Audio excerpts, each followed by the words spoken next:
o que você poderia imaginar, né? Todo mundo que lê a Torá, ou que pensa no pensamento bíblico antigo, fala, nossa, esse pessoal é tudo machista, parece que só o homem tem valor. Quando vai nascer Exato. o mais importante líder de toda a tradição, que vai salvar o povo e que é tirado, quem que aparece na cena? A mãe de Moisés, a irmã e a princesa do faraó.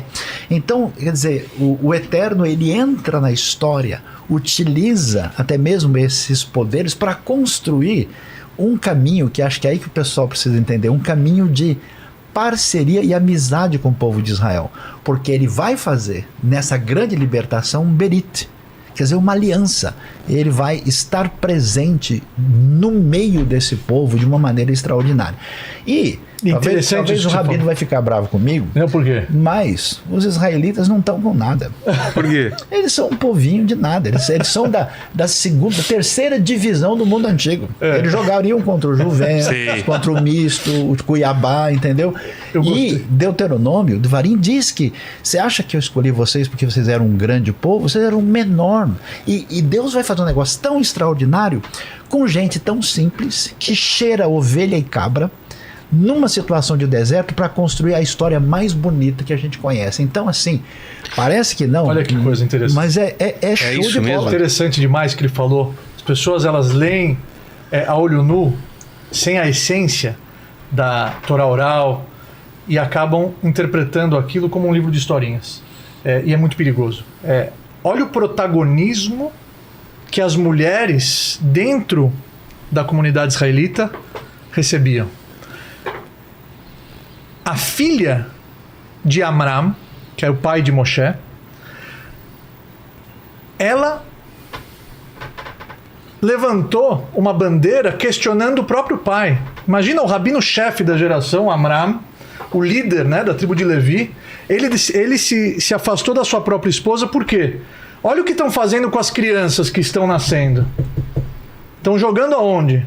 No Rio Nilo. Então, para que nesse momento trazermos mais crianças para a terra? E ele se afastou da sua esposa. Naquele momento, a liderança de Miriam é percebida. Ela questiona o próprio pai e fala: pai, você está sendo mais cruel que o faraó. Porque o faraó decretou só sobre os meninos. E você está se posicionando contra meninos e meninas. Ele foi humilde o suficiente. Imagina, era o rabino-chefe da geração, o líder de Israel naquela época. Ele volta para sua esposa e desse retorno nasce uma criança, Moisés. Então o mérito dessa grande alma que veio ao mundo é pela liderança feminina, pela liderança de Miriam, que teve o atrevimento de questionar quando ela achava que precisava ser questionado um posicionamento. Mas então isso é incrível quando as pessoas tentam, de alguma maneira, criar uma narrativa de que o judaísmo é machista e de que a Torá ela tem uma visão machista. Isso é um mito. Eu queria entender esse mundo sagrado dessa época, desse contexto, e por que e como que era o povo hebreu sendo monoteísta no meio de tantos povos, né, que cultuavam vários deuses e tal. Então, Sim. Israel era um teste muito grande. Tá num cenário onde você tem o quê? Ele está num ponto central da região. Egito ou Israel. Tá. O povo está num ambiente central no antigo Oriente Próximo, onde você tem as culturas da Mesopotâmia, com destaque para os sumérios, para os acadianos e depois babilônios, assírios, os egípcios, os hititas e os diversos povos que viviam na terra de Canaã.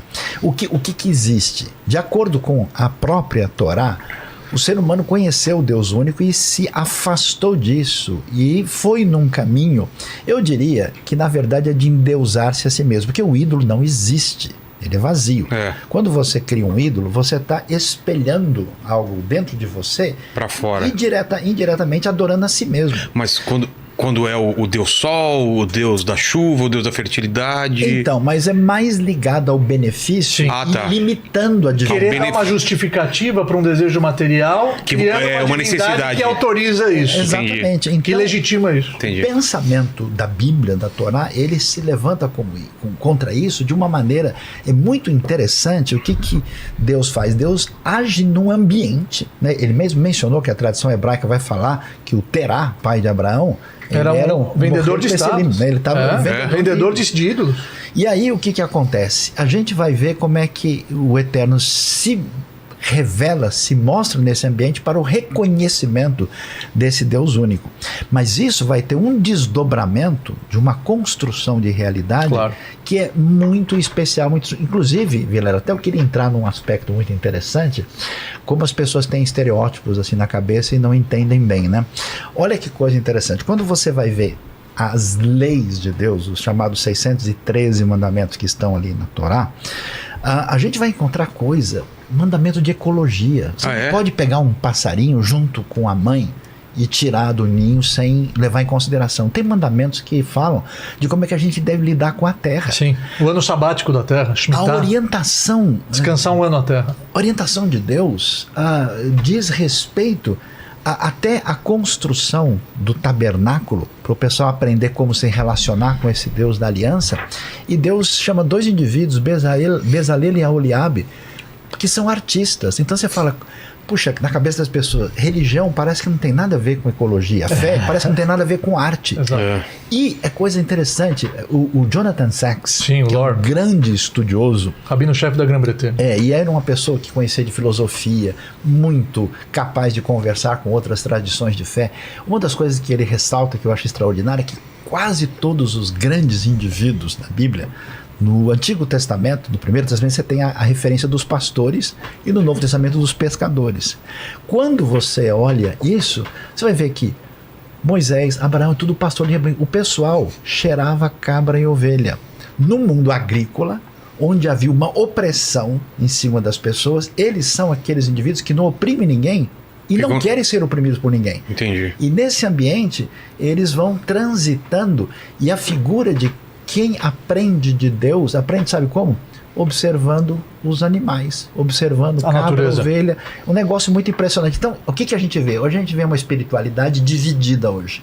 Não, Deus está só aqui, Deus está só lá. É um tipo de politeísmo. Quando você pega esse pensamento bíblico, tudo é integrado. O Sim. tempo e o espaço de uma maneira onde Deus está de fato presente com diretriz para a vida em todo e qualquer Exato. aspecto. E é o que Então, o profeta muito fala, impressionante. pensaria fazer local da minha própria carne, eu consigo enxergar que existe uma força maior que criou tudo isso. E nesse momento, Deus se manifesta por revelações. Sim. Anjos já tem alguma coisa? Não, ele chama, Profecia. ele fala. Profecia. Moshe, Essas o maior de todos profecias, os profetas. mas essas profecias, alguém era erguido ou era, como você falou, se falava...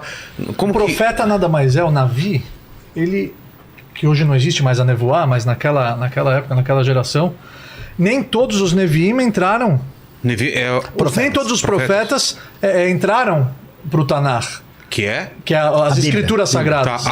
Tem alguns Só que foi não são registrado, citados. só foi registrado aquilo que é um ensinamento para as futuras gerações. Mas- seja acerto ou seja erro. Mas eram sonhos proféticos, Existem variáveis. níveis de profecia, mas, por exemplo, Moshe Rabbeinu foi o maior de todos os profetas que falava com Deus da mesma maneira que eu estou falando com você, como um amigo. Entendi. E Moshe foi escolhido como líder do povo de Israel justamente pela sensibilidade espiritual dele.